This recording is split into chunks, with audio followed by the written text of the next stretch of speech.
Балалар, бүгін 15 наурыз шежіре күні. Кәнеки бәріміз айтайықшы, шежіре күні. 15 наурыз шежіре күні екен. Ол шежіре дегеніміз біздің жеті атамыз. Сендердің ұлдар, әсіресе ұлдар біздің жеті атаны білу керексіздер. Папаларыңнан сұраңдар, аталарыңнан сұраңдар, жақсы ма балалар?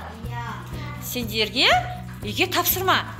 Мінеке алдарында тұрған қағазды бос жолдар бар ішінде, соны сендер әкелеріңмен, немесе аталарыңмен отырып, бірге толтырыңдар, жақсы ма? Сосын оны әдемілеп рамкаға салып, іліп қоюға болады. Ұлдар түсінікті ма? Қыздар да өздерін аталарын білуге болады, қыздар? Жақсы ма?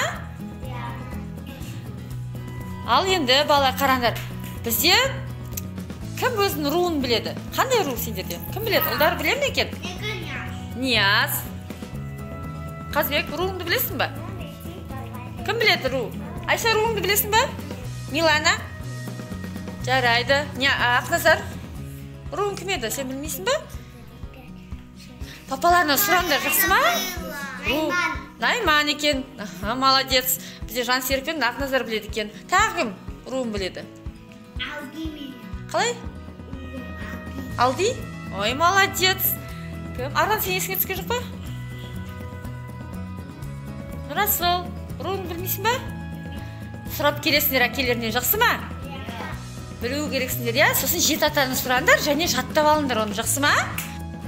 Жеті атаны білем деп отыр, қанекей тыңдайық. Нияз, Байдақы, Әбіш, Малғабек, Қали, Уахид, Хамид, Ағаз, Жансерік. Ой, молодец, қанекей, Жарконайға біз шапалақтайықшы қолын, бүкіл жеті атасын айтып берді. Балалар, сендерде өз жеті аталарыңды жақсы ма? Жеті атамызды әкелерімізден сұрап аласыңдар да, әкелерінен сосын жазып жаттап алыңдар, жақсы ма? Ұлдар, сендерге тапсырма, жаттап келеміз, Ал Арлан айта ғой өзін. Толық білмейді екен, бірақ өзінің атасынан бастап айтамын. Серік, Нұрлан, Арлан. Жақсы. Қалған аталарыңды біліп ал, жақсы ма? Саған тапсырма, Молодец.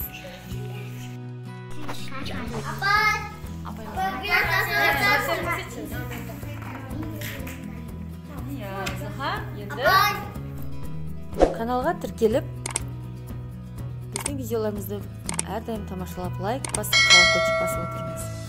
Қызықты видеолармен әлі бөлісетін боламыз.